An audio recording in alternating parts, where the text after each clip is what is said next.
Now, it was somebody's idea in the Republican Party to allow Marjorie Taylor Greene, of all people, to chair a House subcommittee, in this case for Doge. And, well, I guess all I can say is that when you put a clown in charge, you shouldn't be surprised when you get a circus. Here displayed behind me is the post that Mr. Lefelt put up. Mr. Lefelt came in here today saying that this is game day. You're right, Mr. Lefelt, this is game day.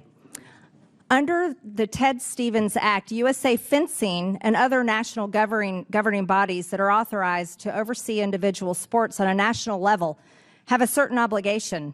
One such duty is to provide support and encouragement for participation by women, where separate programs for male and female athletes are conducted on a national basis.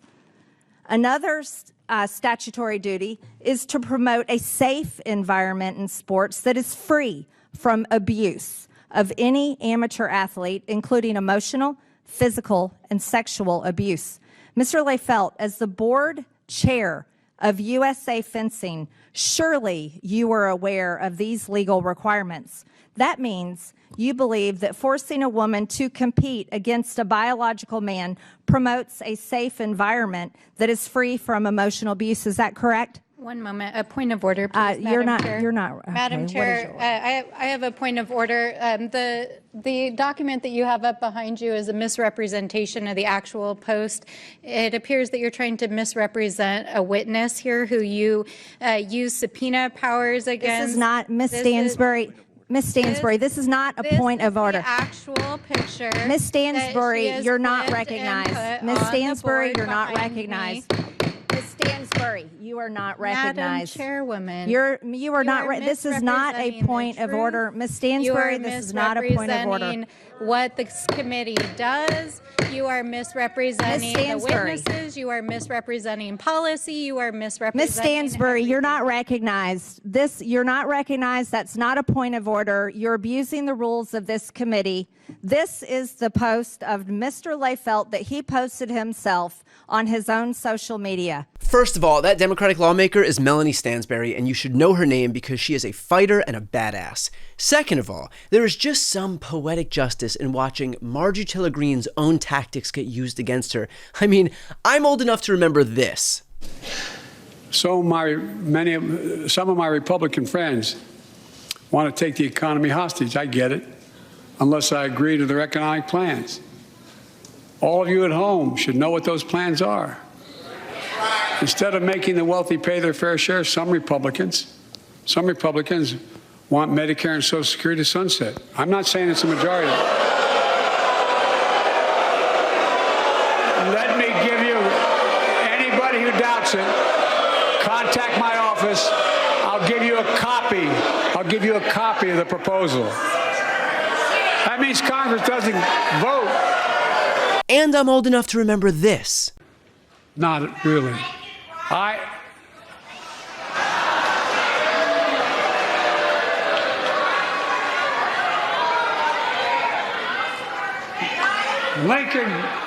Lincoln Riley, an innocent young woman who was killed by an illegal. That's right.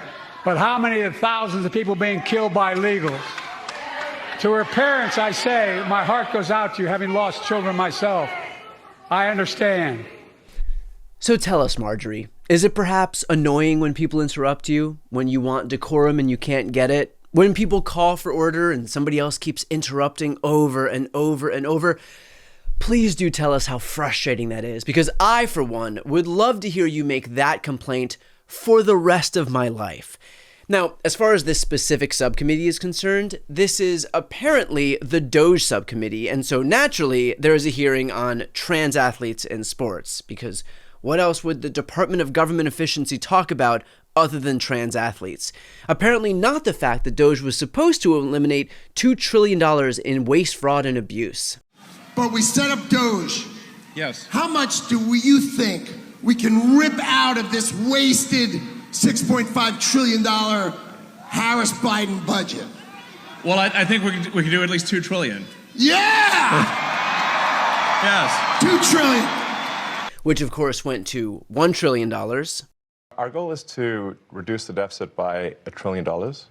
From a nominal deficit of $2 trillion to try to cut the deficit in half to $1 trillion. And then it was down to $150 billion. Well, thanks to your fantastic leadership, this amazing cabinet, and the very talented Doge team, I'm excited to announce that we anticipate savings in FY26 from reduction of waste and fraud by $150 billion.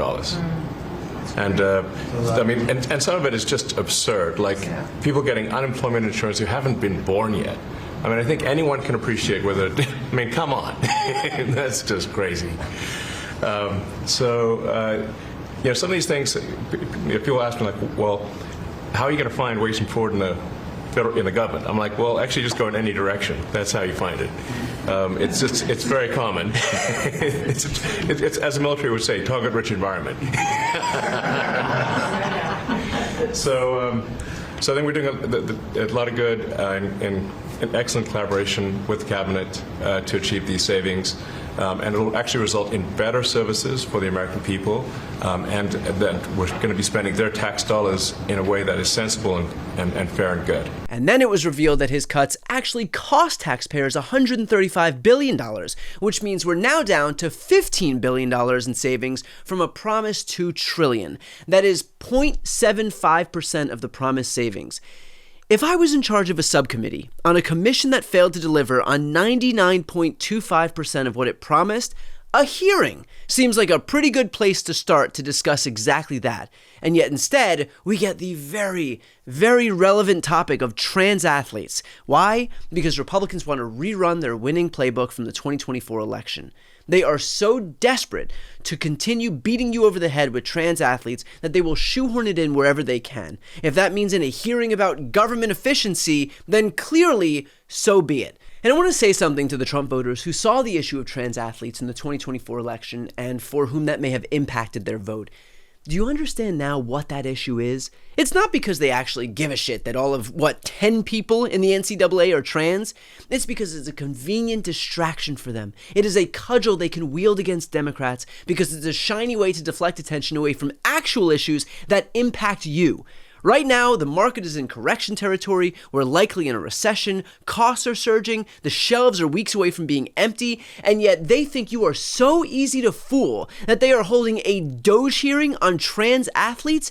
That's how little they think of you. That's how easily duped they think you are. That they can wave around some villains and think you are so simple that you'll snap right back into October 2024 mode. These people do not care about you. They're only looking out to manipulate you.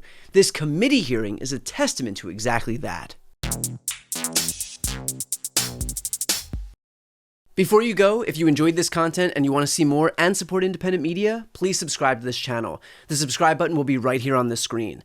But second, the reality is that we are now in a political environment where this administration can lean on any of the social media platforms to suppress certain voices if they don't like critical coverage. That means my longevity here is in the hands of a few tech billionaires who are already making it clear that they are willing to cater to this administration. To that end, signing up for my newsletter is a way for me to reach you directly if that ever becomes necessary. I'll put the link right here on the screen as well, so please sign up. It's free, but there's also an option to do a paid subscription if you'd like to support me and my team. I really appreciate it. Thanks so much for watching.